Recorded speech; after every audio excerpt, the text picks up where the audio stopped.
Bismillahir Rahmanir Rahim. I begin in the name of Allah, the Beneficent, the Merciful. Dear listeners, Assalamu alaikum wa rahmatullahi wa barakatuhu. A very good evening and welcome back to Friday Night Fusion, the new sound of Great Britain, broadcasting live and interactive on 93.5 FM, Unity FM across Birmingham and surrounding areas, both nationally and internationally on www.unityfm.net, and of course around the UK via our wide plethora of media partners. 105.1 Inspire FM Luton, Radio Fazan, Nottingham, Crescent Community Radio, Rochdale, PassionIslam.com, and the many others that are joining us tonight for this transmission. Alhamdulillah, thanks to your help and support, Friday Night Fusion is now the largest news, entertainment and current affairs show on UK community radio. So please do continue to support us, and we promise to do likewise. Now, the field of film and documentary making is one of a very significant nature. Regularly we hear about the importance that the media plays in our lives, the different types of media that are out there, and never before has it been more important than it is right now for people out there, individuals, to be able to go around the world and report on issues that they feel passionate about. And I'm happy to say that my special guest for this part of the program is Mr. Harry Fear, an internationally renowned film and documentary maker. A very good evening, Mr. Harry Fear. Thank you very much for joining us on Friday Night Fusion tonight. Thanks very much for having me on. First and foremost, I know that you have over 21,000 Twitter followers, so it's quite clear how successful you have been in your field. But what drove you to become a documentary maker? Sounds like a very tiresome task. Well, that's for sure. It's definitely tiresome, and it certainly tests one's patience and human abilities. I mean, actually, the thing about documentary films or non-fiction videos is that, in my opinion, they constitute the most potent forms of communicating with people about injustices that go on in the world, be that what's happening in Syria or in Iraq or in Palestine or et cetera, et cetera. Videos help people connect with the inhumanity and the humanity of the situation. They make people feel, they make people think, and they make people want to act in a way that other articles, books, and etc., even photographs, sometimes cannot achieve. And so because of this potency, that's something that I felt that I wanted to be able to use and to monopolize on to try and make the world a better place. And so I taught myself the art of documentary filmmaking for this purpose, in a kind of humanitarian or campaigning purpose. How successful do you think you have been in trying to raise awareness of international injustices? Do you think that you have been able to fight a lot of propaganda that sometimes exists, especially amidst conflict of a very controversial nature? You know, actually, I mean, in the last 6 months, really, since May last year, I've dedicated most of my life, actually, to the situation that is afflicting Gaza, Israel's mistreatment of the Palestinians in Gaza. And actually, throughout this time, I have been able to make a difference, discernible difference, with respect to Western audiences seeing fresh perspectives about what's going on in Gaza, because, as you say, people basically have fairly stale propagandic impressions from BBC News and etc. And so trying to provide a face and a voice, or rather trying to give Palestinians their face and voice back by trying to provide that opportunity, is what I try to do in Gaza with my documentaries and reporting. And that has been successful in respect of I have an audience that watches my videos and follows my work, as you say, in the tens of thousands. And that's an amazing opportunity and responsibility to be able to highlight the injustice and highlight the suffering and try and make people feel that they have to do something about it and try and indicate what might be done to try and make it stop. And for me, this is an enormously fulfilling thing to do. And I mean, it's thanks to people caring that it has been a success in this respect. Of course, neither the BBC nor a representative from the Israeli government is here to respond to your comment there, so I think it's important for me to mention that I'm sure the BBC would perhaps disagree. I'm sure the Israeli government would also disagree. In fact, we had a fascinating interview a few months ago, a debate in fact, between a senior Israeli Defense Force commander and a pro-Palestinian academic, and I think we were able to explore a number of the arguments on both sides, but what can't be denied is the fact that around the world, including in Gaza, there are many humanitarian crises that we need to address. Have you actually been to Gaza yourself recently? I was there during the recent 8-day war, and just as a matter of fact, during that, in fact, less than 8-day operation, it lasted 7 days and 3 hours, 4 Israelis were killed, and 174 Palestinians were killed, including 59 children, 17 babies. And so for me, this is a very striking reality. And I'll be honest with you, actually, it doesn't take a lot of effort to communicate the truth to people with respect to what's happening in Gaza. It's so obviously wrong in one of the most black and white senses of wrong, not only moral wrong, but legal wrong, that it's a very fulfilling thing to do, try and expose the routine horror that goes on there, actually. On occasions when I've tried to engage with the Israeli military spokespersons, they have refused to engage with me, and etc. It becomes very difficult to get access to the organizations and spokespersons who are routine in ignoring what's going on. Just to give you one example, today is the 202nd day, day 202, of the hunger striking of a Palestinian, Samer, in the West Bank, who's been held in Israeli territory. In fact, not in the West Bank, he was illegally taken from Palestinian territory, in an Israeli cell. He's now on that hunger strike. He's been held without charge or trial. And that has got practically zero attention from the BBC, although it's a matter of international significance that even the French foreign minister has made statements about, for example. There's one article on the BBC and 2 references to his name in that article. The BBC knows actually very well, if you speak to BBC journalists, they're in a state of shame actually about the reporting and the level of fear that they have as an institution and individual journalists about their reporting about the Israel-Palestine conflict. And so for me, working as an independent filmmaker, just subverting that system of control that exists is very refreshing to do.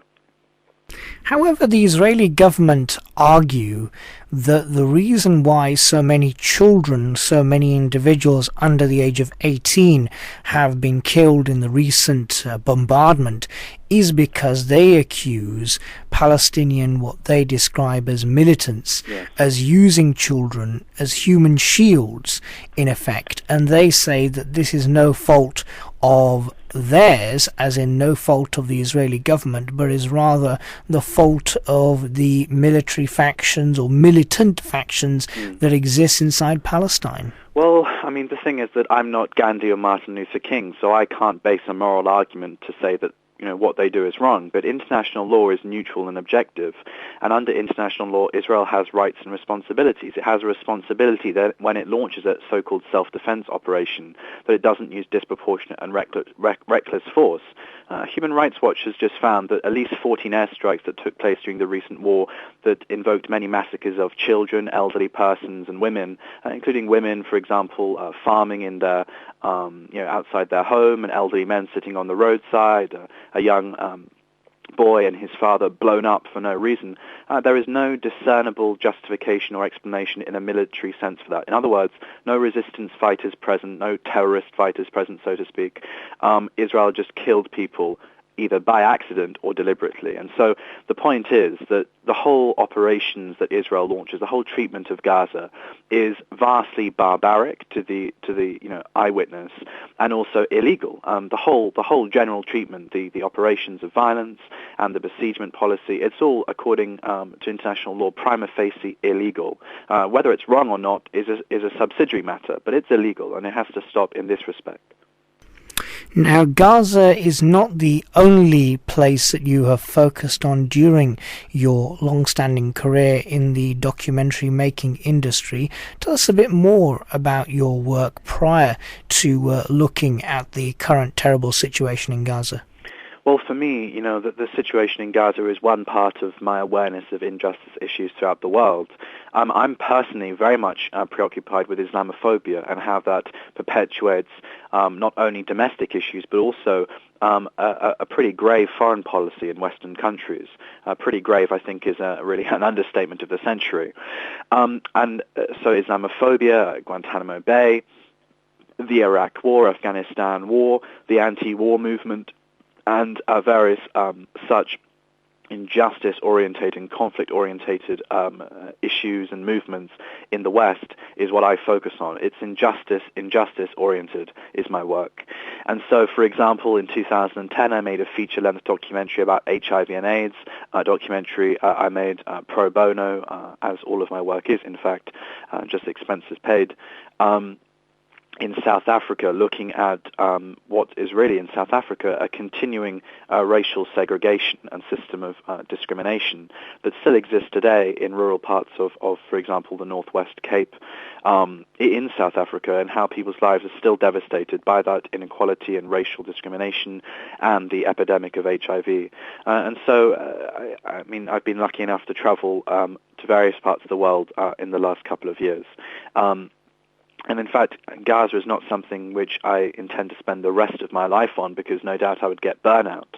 But I also am very much strongly looking forward to hopefully going to Afghanistan and doing similar work there, and et cetera, and et cetera. And also looking at climate change, global warming, and also the whole issue of consumerism and globalization as well.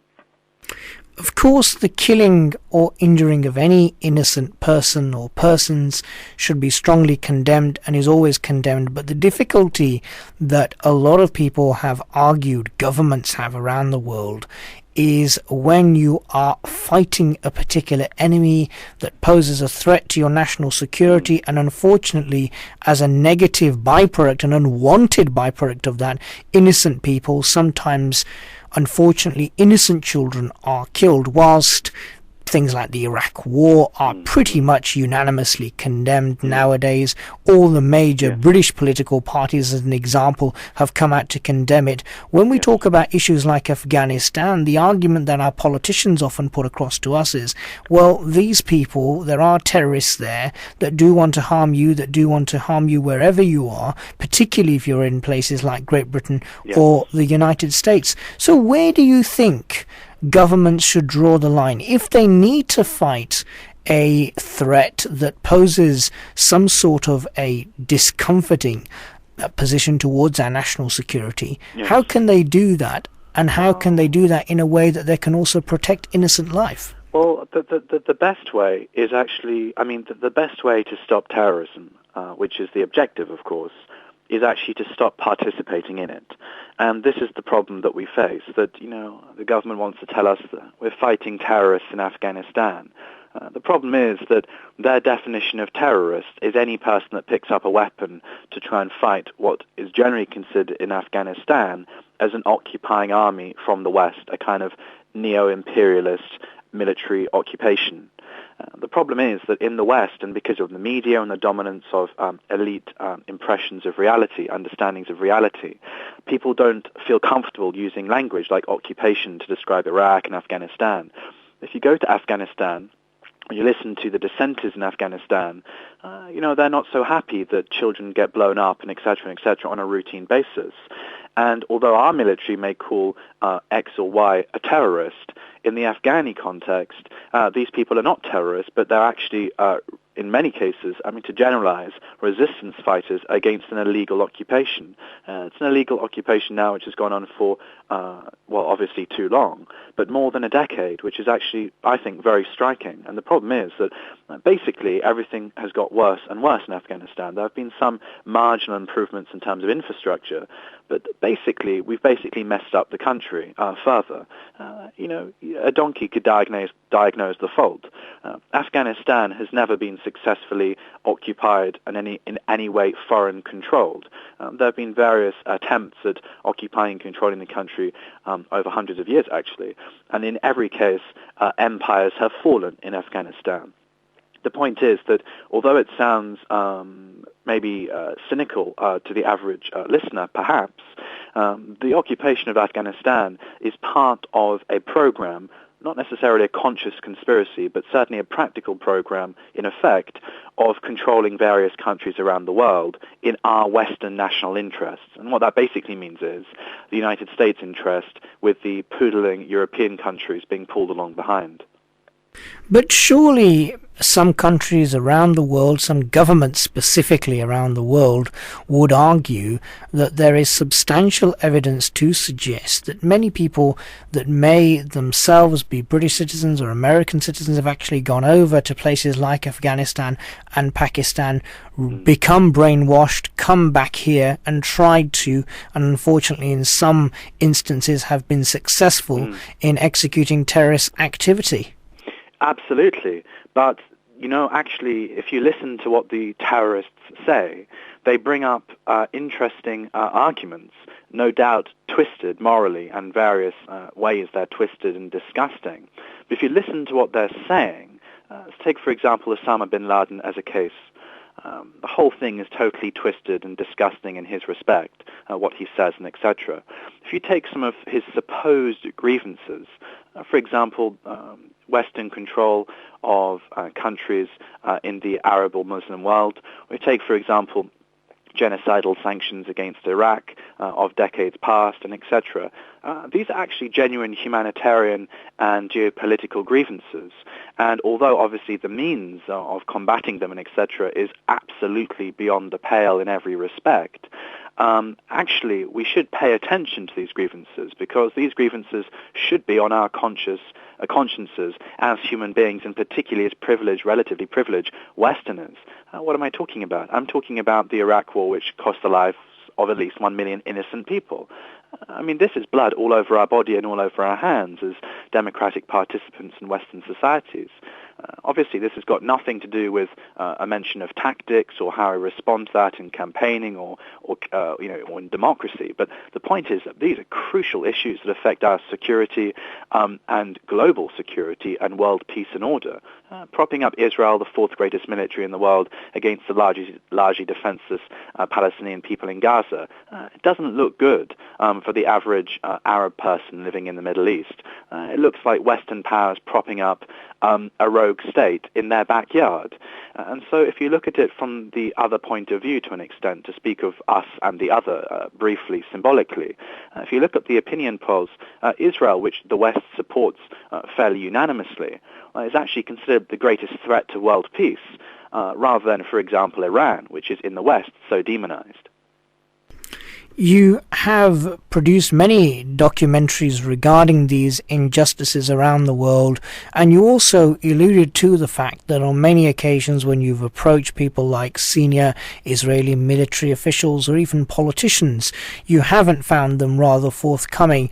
There are many people listening to this program right now who will sympathize with your views, and there are many who want world peace, who are fed up with so many injustices taking place around the world, specifically those that affect a huge amount of children. Yes. Do you think that there will ever be a time in which, or a tactic through which, you could get said politicians, said officials to engage with you in dialogue, to talk about the fact that the operations that take place around the world, or even the disasters in some cases where no operation exists, Yes. the fact that they are resulting in more negative outcomes than positive ones? Yes. Actually, to an extent, it is possible to get access. But on the other hand, access isn't necessarily the most important thing. I mean, at the end of the day, negotiating and talking to people only works if people's intentions are clear. If people's intentions are good. In cases when people's intentions, or states' intentions, or governments' intentions are proven historically to be beyond the pale of human tolerance, at that point, actually one moves into a mode of resistance and awareness building to try and make that stop, to try and make the behavior change. We can take examples of, for example, the South African racial discriminatory system that I talked about, which my documentary looked at in South Africa in 2010, the one I made there. The situation in South Africa was relatively improved by auxiliary international pressure telling basically the South African elite, the white racists, not that all whites are racist, but the white racists at the time, those that were in power, exacting this system of racial discrimination, telling them that what they're doing is beyond the pale of what the world will accept. And in this case, negotiating and sitting down and, sorting it out as a playground fight as if it's a 50-50, conflict, for example, that's of no relevance. One has to take on the role of campaigning, resistance, and basically peace movement building, actually. We're talking about people of conscience who want to see change in the world and are willing to do at least something to make change and peace actually exist.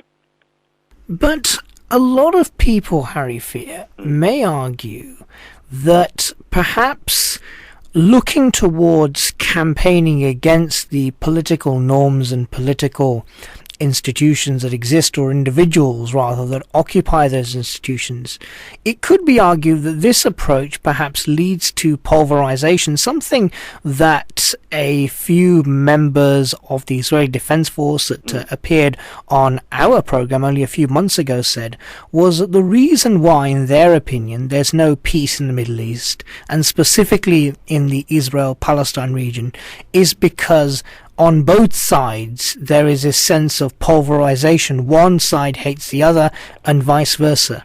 So don't you think there's a danger of that developing, where there is an opportunity? At one level, yes, but the thing is that we must be critically thinking when such statements are made by powerful people. Israel is the fourth greatest military in the world. The Palestinians have no military. The Palestinian territory under international law is occupied. Israel is actually occupying someone else's country. And so it really is not correct or accurate to accept the picture that the whole thing is basically 50-50, that it's a few disputes on each side. They're just fighting over borders or something like this. Or, it's just a playground fight. Again, this image. This must be rejected because it's not based in fact. If the United States gave millions of US dollars in military aid to the Palestinians as well as the Israelis, then maybe one would have a point in putting forward that image. But as so far as that the whole situation is totally asymmetrical and unbalanced, it's not useful and correct, actually, to put forward the image that, it's basically a playground fight, they just need to calm down and talk to each other with not a hot head. There's vast pressures and structures that go against the Palestinian people. Diplomatic protection of Israel, media impunity given to Israel, and the fact that people don't care about the Palestinians enough to do anything, generally speaking, to simplify. It's these forces that we're trying to confront with awareness building and etc. You mentioned Islamophobia earlier, and this is something that many organizations quite recently have started to focus on, especially after the terrible atrocities of 9/11, 7/7, and many would argue wars abroad as well. You've had a situation where Islamophobia has increased in the United Kingdom, in the United States, and various other countries as well, particularly in the Western world. Don't you actually think that by simply saying that there are issues abroad and people are naturally angry about wars abroad, shouldn't we, though, here in the UK, be actually looking towards what we are doing, for example, as a Muslim community, to be able to tackle Islamophobia rather than just putting it down to the wars, which may, of course, still be a significant factor? Well, I think actually that Islamophobia is in some ways linked to the wars. It's not a massive coincidence that Iraq, Afghanistan, Gaza, Palestine are Muslim-majority countries. This fact and this relationship between Islamophobia and the treatment of Muslim-majority countries has a very, very important explainable link. I think, though, that targeting an injustice anywhere helps in targeting and bringing down an injustice everywhere or anywhere, in respect of targeting Islamophobic stereotypes, images, Orientalist images, and etc. In the UK helps to bring peace. Eventually, it's chipping away at these wars going on in the Middle East, or against the Middle East, so to speak. Drone strikes in Pakistan and etc. and etc. and etc. It's a whole block. The problem, which is the dehumanization of whoever is the other du jour, the other of the day. And basically, generally speaking today, the other of the day is Muslims in the Middle East. This is basically the way that this state, in certainly Britain, is oriented. And along with that goes this whole protocol of dehumanization. Just take, for example, Prince Harry's comments about how he, operated in Afghanistan, killing terrorists and et cetera, et cetera, et cetera. It's, if you look at it in terms of analytical head, it's basically Orwellian language being used to dehumanize what in this country are considered terrorists. But if you go to the other side of the wall, so to speak, the word terrorist doesn't come into play. It becomes resistance fighter or militant, and et cetera, and et cetera. Of course, you have seen many things, you have documented many experiences. I'm sure that many of our listeners out there will be quite interested indeed in looking at your documentaries and your findings. So if people do want to find out a bit more about you, Harry Fear, a bit more about the work that you do, is there any website that they can visit? Actually, people can go to harryfear.tv. It's like Harry, Fear.tv. And all of my work in Gaza about awareness building in Gaza is explicitly at gazareport.com. So those are the two places that people can find the websites. And then I'm on Twitter and Facebook at Harry Fear. You've expressed some interesting views there and certainly some great topics of debate as well. But I thank you very much, Harry Fear, for joining us on the Friday Night Fusion radio show this evening. Thank you so much for having me. Take care. Bye-bye. Bye.